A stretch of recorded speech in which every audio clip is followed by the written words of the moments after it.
Salut mes chers élèves. Dans notre cours d'analyse d'aujourd'hui, nous allons apprendre comment étudier les variations d'une fonction en se servant des variations d'une autre fonction. Parfois, lorsque vous étudiez les variations d'une fonction, lorsque vous arrivez dans la dérivée première, il faut annuler cette dérivée pour étudier son signe.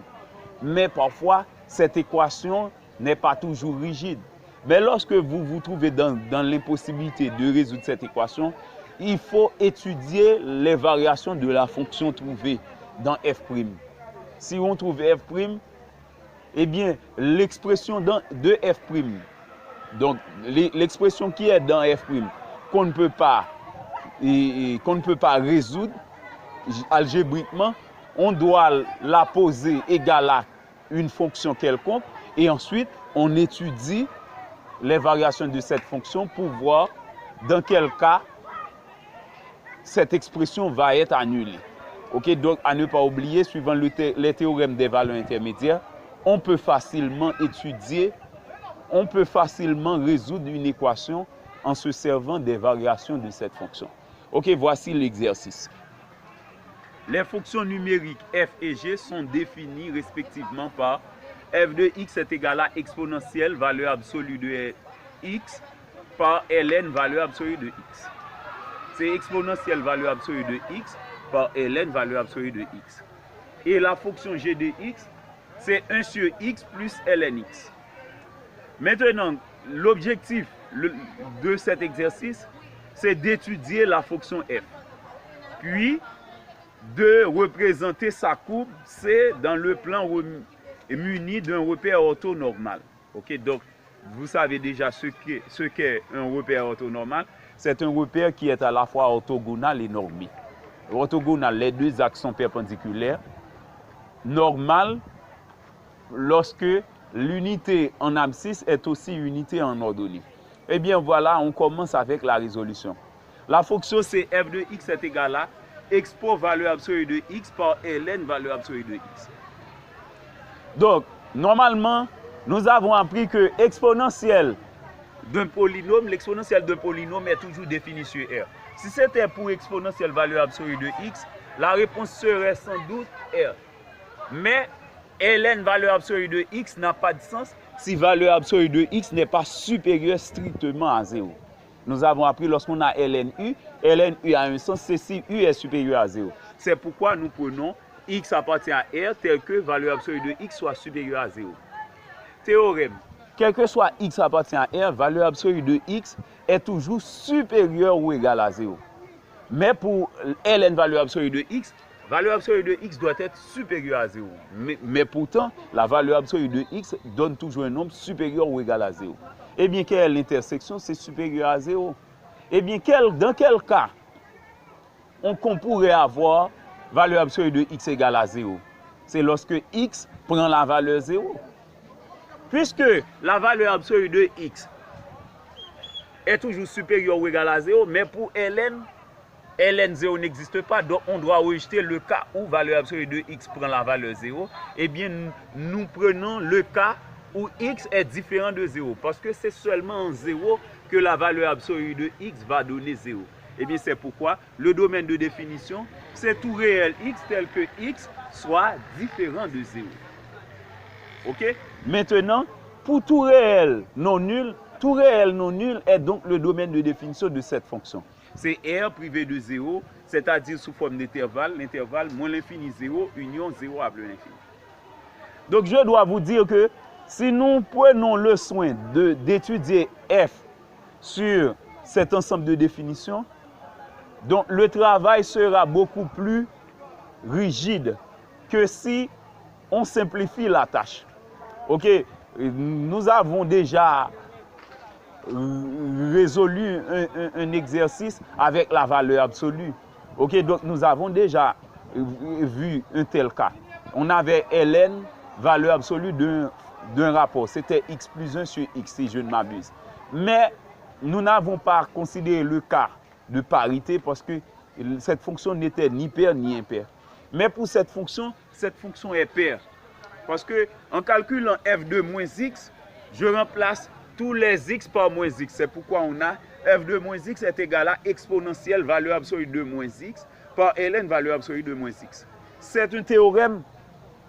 Valeur absolue de x, c'est encore valeur absolue de moins x. C'est pourquoi valeur absolue de 3 et valeur absolue de moins 3 donnent 3. Ok, donc deux nombres opposés sont égaux en valeur absolue. Deux nombres opposés ont le même résultat en valeur absolue. Ou encore, deux nombres opposés sont égaux en valeur absolue.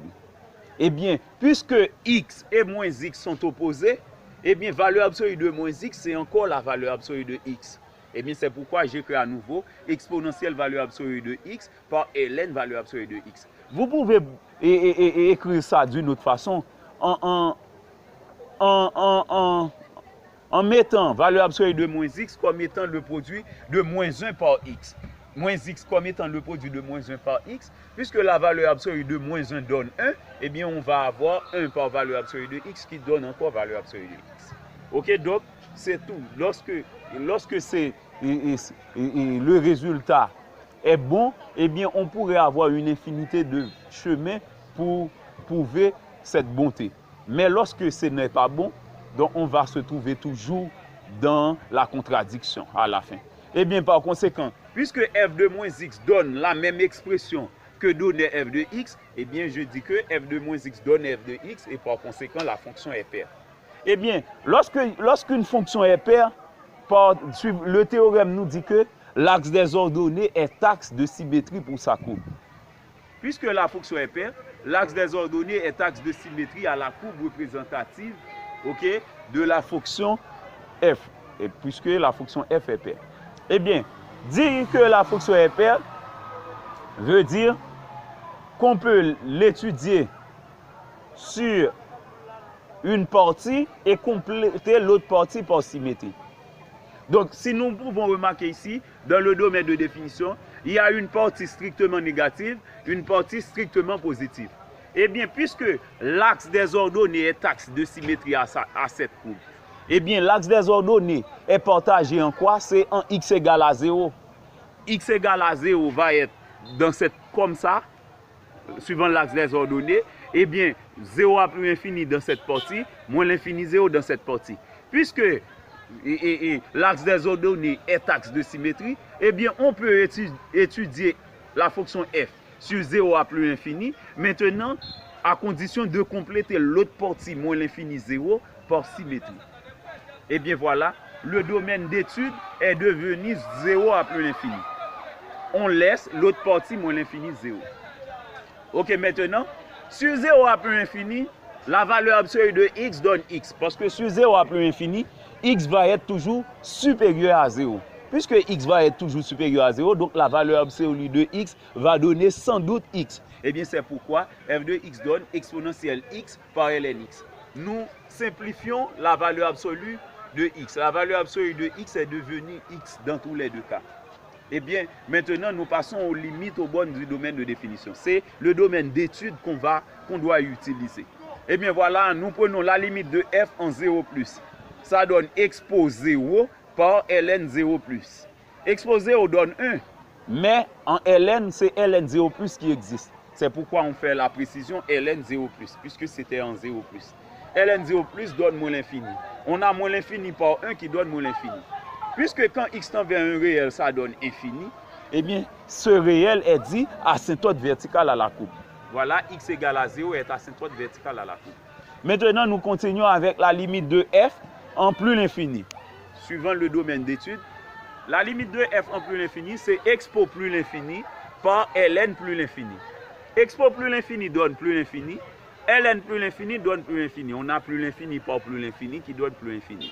Ok, donc, la limite de f en l'infini donne infini à nouveau.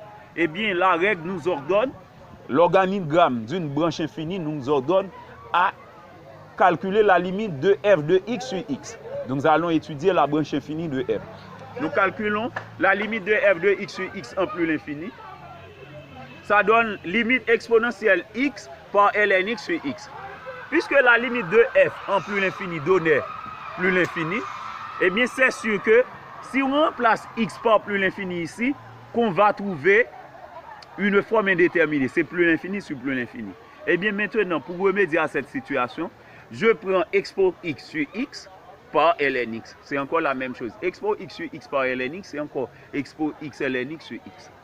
Eh bien maintenant, suivant les limites de référence, je prends la limite de exponentielle x sur x en plus l'infini par la limite de ln x en plus l'infini. Les limites de référence nous permettent de dire limite de exponentielle x sur x en plus l'infini, ça donne plus l'infini. Et la limite de ln x en plus l'infini, c'est ln plus l'infini qui donne plus l'infini à nouveau. C'est pourquoi on a plus l'infini par plus l'infini qui donne plus l'infini. Eh bien, la règle nous dit que lorsqu'on fait la limite en étudiant les branches infinies de f, si on fait la limite de f de x sur x en l'infini, ça donne à nouveau infini. Eh bien, on peut dire que la courbe admet en plus infini une branche parabolique de direction l'axe des ordonnées. Eh bien, maintenant, sans perdre de temps, nous passons au sens de variation de la fonction f. F était reposé sous la forme u par v. C'était exponentielle x par ln x. Exponentielle x par ln x, c'était u par v.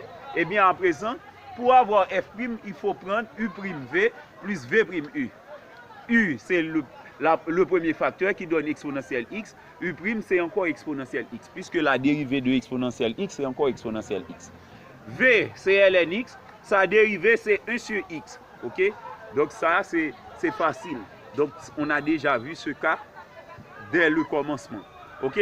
Maintenant, nous appliquons la formule. U''v plus v''u. Ça donne exponentielle x par ln x, ça est u''v, plus v''u. C'est 1 sur x par exponentielle x.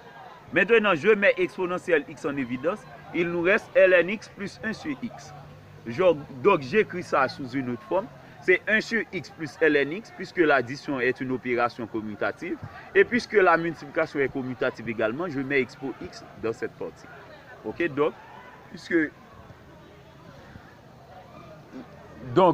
Et dans R, on peut avoir commutativité, associativité. Donc, c'est pourquoi je peux transformer ça comme bon me semble. Maintenant, on trouve f' de x. F' de x donne 1 sur x plus ln x par exponentielle x. Que représente cette expression? Cette expression, c'est celle de g. C'est l'expression qu'on avait donnée dans l'énoncé du texte. On a donné g de x est égal à 1 sur x plus ln x. Puisque g de x était égal à 1 sur x plus ln x, eh bien, puisqu'on ne peut pas résoudre l'équation, exponentielle x, c'est un théorème, est toujours supérieur à 0. Donc, le signe de g, le signe de f' dépend directement de cette expression qui est 1 sur x plus ln x. Parce que, puisque exponentielle x est déjà supérieur à 0, pour avoir le signe de g, il faut avoir le signe de 1 sur x plus ln x. Et ce n'est pas une équation qu'on peut résoudre algébriquement avec facilité. Et bien, par conséquent, nous prenons g de x égale à 1 sur x plus ln x, comme dans l'énoncé du texte. Et bien maintenant, nous allons étudier les variations de g pour pouvoir identifier les racines de g de x égale à 0 s'il y en a. Parce que ce sont ces racines-là qui vont nous permettre d'étudier le signe de f'. Eh bien, nous posons g de x égale à 1 sur x plus ln x. Maintenant, quel est le domaine de définition de cette fonction ici? 1 sur x est défini sur R star, c'est-à-dire R privé de 0, mais ln x est défini pour tout réel x tel que x soit supérieur à 0. C'est ce domaine-là qui va avoir la priorité. Eh bien, c'est pourquoi on prend DDG, c'est tout réel x tel que x soit supérieur à 0. X supérieur à 0, c'est l'intervalle 0 à plus infini. Maintenant, nous passons dans les limites aux bornes du domaine de définition de G. Limite G de x quand x tend vers plus l'infini, c'est la limite de 1 sur x plus ln x quand x tend vers plus l'infini. Donc, on remplace G de x par sa valeur. Maintenant, puisque x tend vers plus l'infini, on remplace x par plus l'infini. C'est 1 sur plus l'infini plus ln plus l'infini. K sur infini, ça donne 0. Donc, on a 0. Et ln plus l'infini, ça donne plus l'infini. Puisque la limite de lnx en plus l'infini donne plus l'infini. Donc, on a 0 plus l'infini qui donne plus l'infini. Donc, la limite de g de x, quand x tend vers plus l'infini, donne plus l'infini. Limite g de x quand x tend vers 0 plus, c'est la limite de 1 sur x plus lnx. Si nous prenons soin de remplacer x par 0 plus ici, on va avoir 1 sur 0 plus ici qui donne plus l'infini, mais en lnx, ça va donner ln 0 plus qui donne moins l'infini.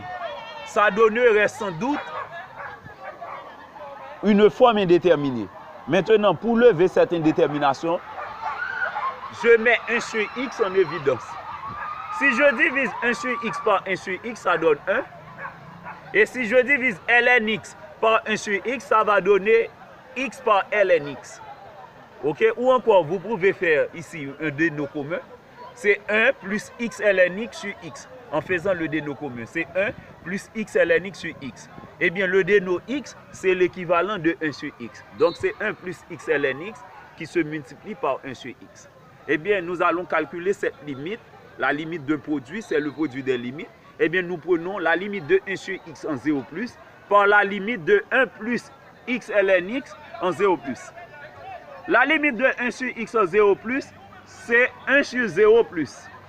Mais la limite de x lnx en 0 plus, ça donne 0. Ok, ça c'est une limite de référence. Nous avons appris ça dans les cours et sur les limites logarithmiques. Nous avons vu que la limite de x lnx en 0 plus donne 0. Eh bien, c'est pourquoi je mets 1 plus 0 ici sans faire de calcul. Ok, sinon, c'est une forme indéterminée qu'on va trouver à nouveau. Eh bien, par conséquent, on a 1 sur 0 plus qui donne plus l'infini, qui se multiplie par 1 plus 0 qui donne 1. Donc, puisque 1 est neutre pour la multiplication, on trouve plus l'infini pour le résultat final. Ok, la limite de g de x en 0 plus donne plus l'infini. Ok, donc, pour g de x, on cherche seulement les variations de g. Mais nous n'avons pas la mission de tracer le graphe, la courbe de g. C'est seulement la courbe de f qu'on doit tracer. Donc, c'est pourquoi on n'a pas besoin d'identifier l'asymptote verticale pour g. Donc, ce qui nous intéresse, c'est un tableau de variation qui va nous permettre d'étudier le signe de g de x. Et bien maintenant, nous calculons le sens de variation de g. On cherche la dérivée première de g. La dérivée première de g, d'abord, c'est la dérivée de 1 sur x qui donne moins 1 sur x carré et celle de lnx qui donne 1 sur x. Maintenant, on fait le déno commun. C'est x carré. Ça donne moins 1 plus x, parce qu'en divisant x carré par x, on va avoir x qui se multiplie par 1. Donc, g' de x donne moins 1 plus x sur x carré. Maintenant, pour étudier le signe de g', il faut annuler g'. Et bien, par conséquent, on pose num égale 0, déno différent de 0. Avec num égale 0, on trouve, en transposant moins 1, x égale à 1. Avec x carré différent de 0, on trouve x est différent de 0. Ok? C'est sûr qu'on va avoir ça. Maintenant, on dresse le tableau de signes de g'. Eh bien, d'abord, nous commençons ça sur R. C'est moins l'infini, 0, 1. X égale à 1. X est différent de 0. Donc, avec ces deux informations-là, nous allons étudier le signe. C'est un rapport. D'abord, nous envisageons le signe du numérateur. Le numérateur, c'est moins 1 plus x qui s'annule pour 1. Signe de A+, donc il ne faut pas confondre le signe de moins 1 et celui de x. A, c'est le coefficient de x. Le signe de A, c'est plus. Le signe contraire de A, c'est moins. Maintenant, pour x carré s'annule pour 0, mais c'est le déno. Je mets 2 barres en dessous de 0. Maintenant, x carré, c'est un carré parfait. Je mets plus sur toute la ligne sur R. Maintenant, puisque g était défini sur 0 à plus infini, j'assure la partie qui est différente de 0 à plus infini. Et maintenant, sur 0 à plus infini, on a moins par plus moins, 0 en dessous de 1, plus par plus plus. Donc, la fonction g est décroissante sur 0, 1, croissante sur 1 à plus infini. Ce qui nous intéresse effectivement, c'est le signe de g. Eh bien, qu'est-ce qui va nous permettre de trouver ce signe? Ce sont ces variations. Eh bien, d'abord, je remarque qu'il y a un minimum il y a un minimum relatif pour G en 1. Je calcule G de 1. G de 1 donne 1 sur 1 plus ln1. ln1 donne 0. On a 1 plus 0 qui donne 1 pour G de 1. Eh bien, la limite de G en 0 plus, c'était plus l'infini. En 1, ça donne 1. Et la limite de G en plus l'infini, c'était plus l'infini à nouveau. Qu'est-ce qu'on peut remarquer? Le minimum relatif étant 1, et la courbe sort en plus infini pour arriver à 1 et monte en plus l'infini. Donc cela veut dire que la courbe de G reste toujours positive. Ça part en plus infini pour arriver à un nombre positif et pour monter en plus infini à nouveau. Eh bien, la courbe de G ne passe jamais du positif à négatif. Ça reste toujours positif. Eh bien, j'écris, la fonction G admet un minimum relatif G de 1 égale à 1. Donc, quel que soit x à partir de G, G de x va être toujours supérieur ou égal à 1 ou encore supérieur à 0. Si G de x, si la courbe admet un minimum relatif qui est 1, eh bien, ce minimum relatif nous permet de dire que G de x pour tout x à partir de G, G de x va être supérieur ou égal à 1. Ok? Donc, G de x est toujours supérieur ou égal à 1. Puisque 1 est supérieur à 0, eh bien, on peut dire que la fonction G est toujours strictement positive. D'où le signe de G. Strictement positif sur 0 à plus infini nous permet d'écrire plus uniquement sur 0 à plus infini pour la fonction G. Eh bien, qu'est-ce qu'on peut en déduire? La fonction f' de x. F' de x qui était le produit de G de x par exponentielle x, c'était G de x par exponentielle x, ou encore exponentielle x par G de x. Eh bien, on peut remarquer que f' de x est égal à exponentielle x par G de x, ou encore G de x par exponentielle x. Eh bien, puisque exponentielle x est toujours positif, on met plus sur toute la ligne, sur 0 à plus infini, le domaine d'étude pour f, ou bien de f, le domaine d'étude de f était 0 à plus infini, et bien exponentielle x est toujours strictement positif sur 0 à plus infini, je mets plus. Et G de x est toujours strictement positif sur 0 à plus infini, je mets encore plus. Eh bien, on a plus par plus, donc la fonction f' est strictement positive sur 0 à plus infini. Et par conséquent, la fonction f est strictement croissante sur 0 à plus infini. Donc, c'est le domaine d'étude. Mais le domaine de définition n'est pas exactement 0 à plus infini. On a déjà vu que c'était sur 0 à plus infini qu'on va étudier ça, à condition de compléter le graphe par symétrie. Maintenant, puisqu'il n'y a pas de sommet ni point d'inflexion, on cherche point sur les axes. On envisage le cas où x est égal à 0. F de 0 n'existe pas parce que 0 n'était pas défini pour f. Ok? Puisque 0 n'était pas défini pour f,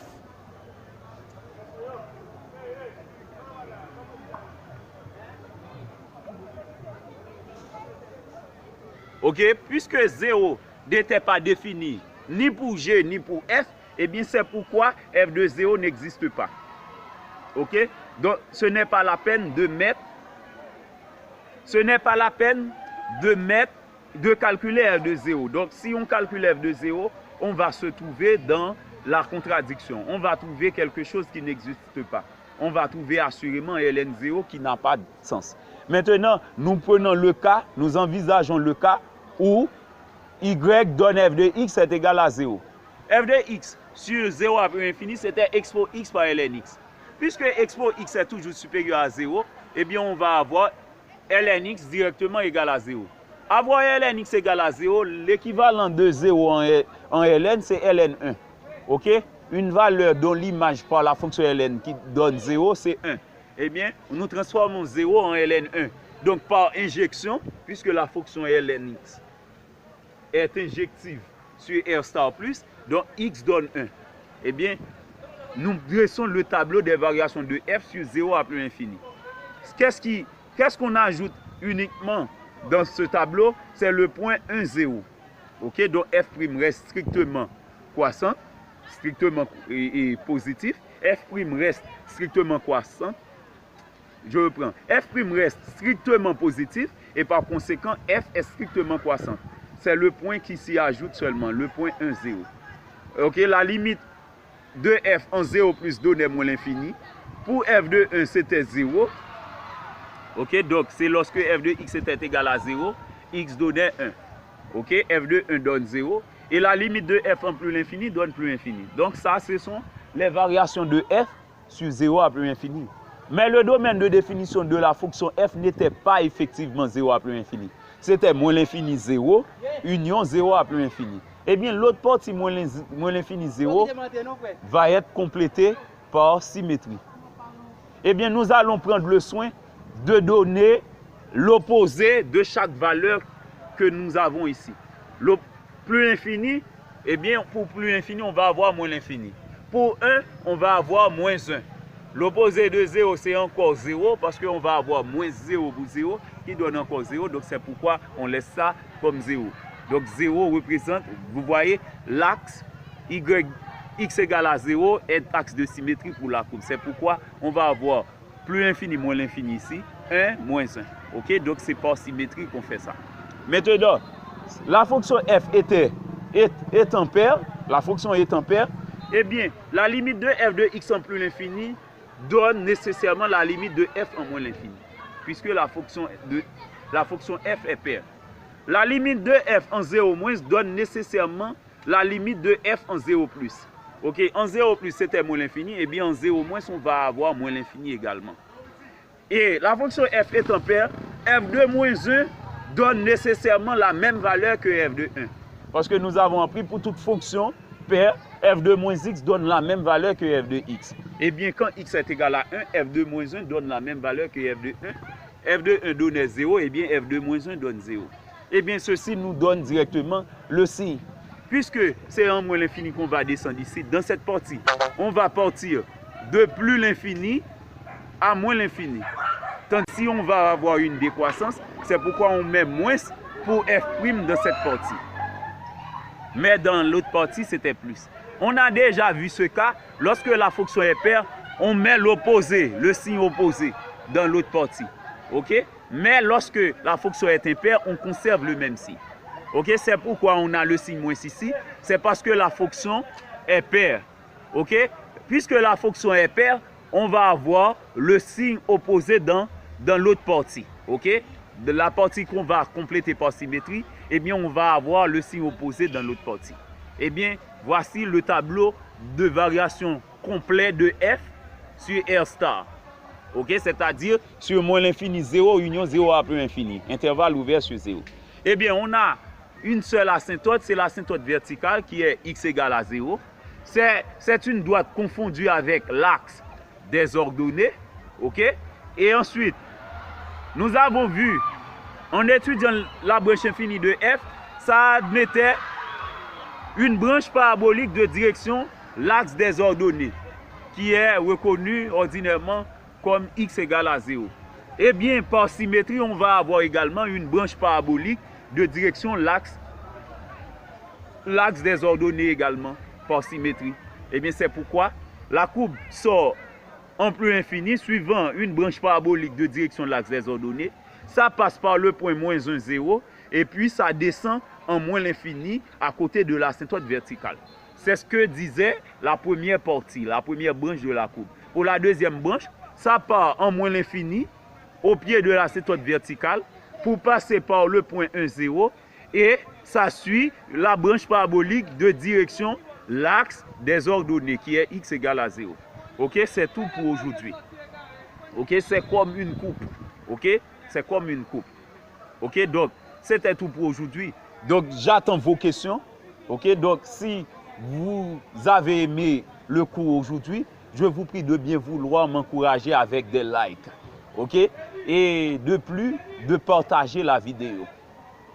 Et pour ceux qui ne sont pas encore abonnés, je vous prie de bien vouloir vous y abonner. Merci et bonne journée.